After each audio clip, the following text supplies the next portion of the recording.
Hi guys. आज के video में मैं आपसे बात करने वाला हूँ एक बहुत ही important topic, rural agriculture land के बारे में।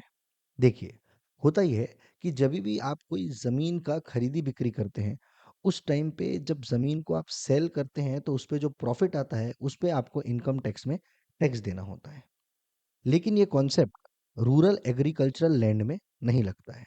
अगर इसके मैं आपको लीगल प्रोविजंस की बात करूं तो सेक्शन नंबर 45 है इनकम टैक्स एक्ट का। ये सेक्शन बोलता है कि अगर ट्रांसफर होता है कैपिटल असेट का तो उस पे कैपिटल गेन्स निकलता है और यह कैपिटल गेन्स पे आपको कैपिटल गेन्स का टैक्स देना होता है।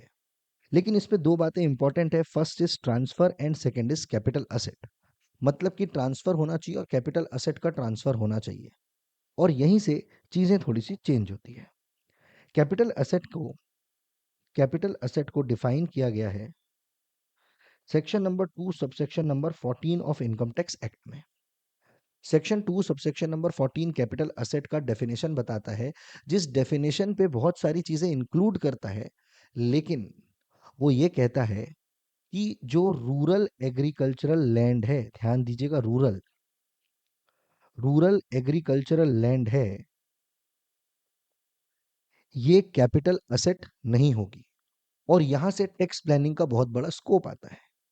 मतलब कि अगर आप कोई भी रूरल एग्रीकल्चर लैंड को सेल करते हैं, लेट से 100 रुपीज की लैंड खरीद के अगर आपने 500 में भी सेल किया है तो उस पे कोई भी टैक्स नहीं लगेगा। तो अब बात आती है कि फिर रूरल एग्रीकल्चर लैंड होती क्या है।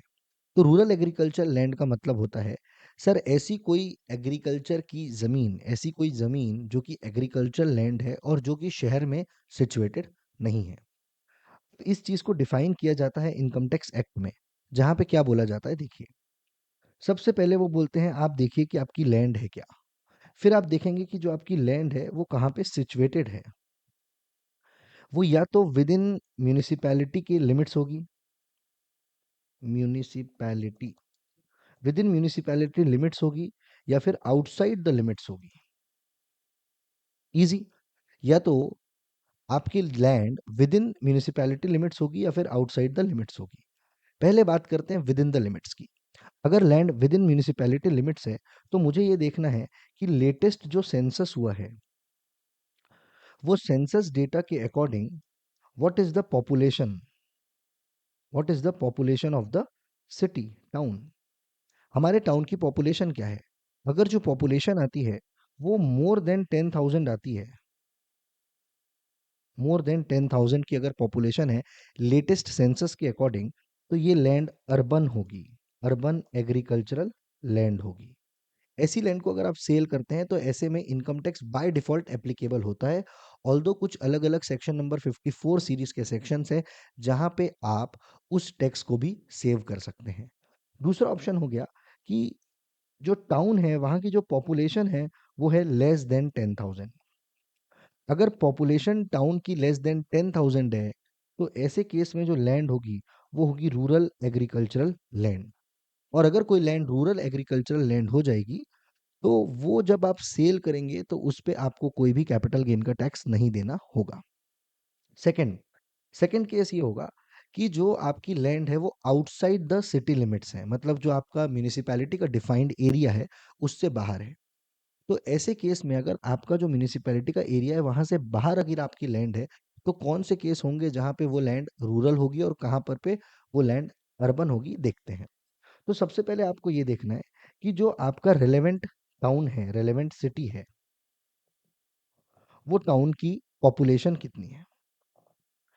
टाउन से बाहर है पर आपको देखना है कि टाउन की पॉपुलेशन कितनी है। अगर मान लीजिए टाउन की जो पॉपुलेशन है वो अप टू 10,000 है तो ऐसे केस में वो जो लैंड है वो हो जाएगी आपकी रूरल एग्रीकल्चरल लैंड, मतलब कि टैक्स एग्जम्प्ट हो जाएगा। दूसरा केस हो जाता है कि अगर जो आपकी पॉपुलेशन है वो है 10,000 से लेकर के 1 लाख के बीच में, है तो गांव के बाहर, है तो टाउन के बाहर, म्यूनिसिपैलिटी लिमिट्स के बाहर, लेकिन जो म्यूनिसिपैलिटी लिमिट्स है उसमें जो रहने वाले लोग हैं उन लोग की जो पॉपुलेशन है वो 10,000 से 1 लाख का है। तो आपको देखना है कि क्या आपकी जो जमीन है with in 2 kilometres from the city limits है। अगर विद इन 2 किलोमीटर्स है, तो ऐसे केस में आपकी जो लैंड होगी होगी वो हो जाएगी अर्बन एग्रीकल्चरल लैंड। लेकिन अगर बियॉन्ड 2 किलोमीटर्स है, तो ये हो जाएगी रूरल एग्रीकल्चरल लैंड। नाउ दूसरा केस हो सकता है कि हमारे यहाँ जो टाउन है वहाँ की पॉपुलेशन जो है वो 1 लाख से ज़्यादा है। It is more than 1 lakh but less than 10 lakhs. 1 lakh से ज़्यादा है लेकिन 10 लाख से कम है, तो ऐसे केस में आपने देखना होगा 6 किलोमीटर्स। अगर विद इन 6 किलोमीटर्स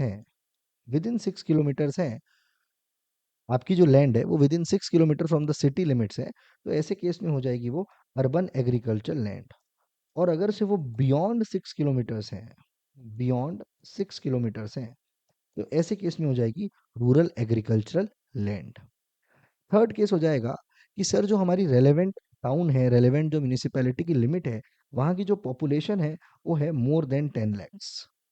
अगर मोर देन 10 लैक्स की पॉपुलेशन है, तो आपने देखना होगा 8 किलोमीटर्स। दैट इज टू से कि अगर आपकी लैंड सिचुएटेड है विद इन 8 किलोमीटर्स, तो ऐसे केस में हो जाएगी वो अर्बन एग्रीकल्चर लैंड।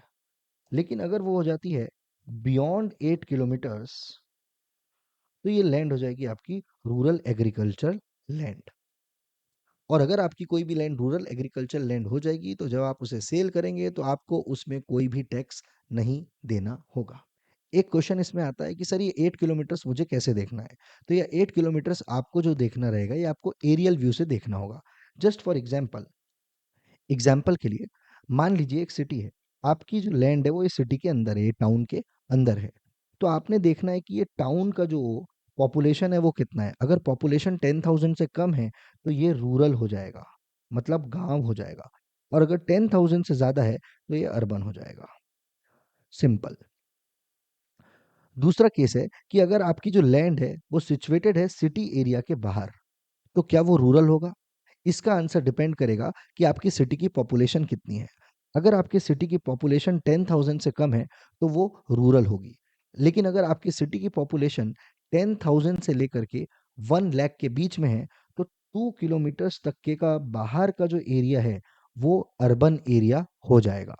और अगर मान लीजिए आपकी सिटी की पॉपुलेशन 1 लाख से 10 लाख तक के की है, तो अप टू 6 किलोमीटर्स का जो एरिया रहेगा, ये सारा एरिया अर्बन एरिया हो जाएगा। इसके बाहर का एरिया रूरल होगा। या फिर मान लीजिए अगर आपके सिटी की जो पॉपुलेशन है वो 10 लाख से भी ज़्यादा की है, तो ऐसे केस में कोई लैंड रूरल है या अर्बन, ये देखने के लिए आपने देखना होगा 8 किलोमीटर्स। मतलब सिटी के बाद का 8 किलोमीटर्स तक के का एरिया हो जाएगा अर्बन, और उसके बाद का जो एरिया रहेगा ये होगा रूरल एरिया।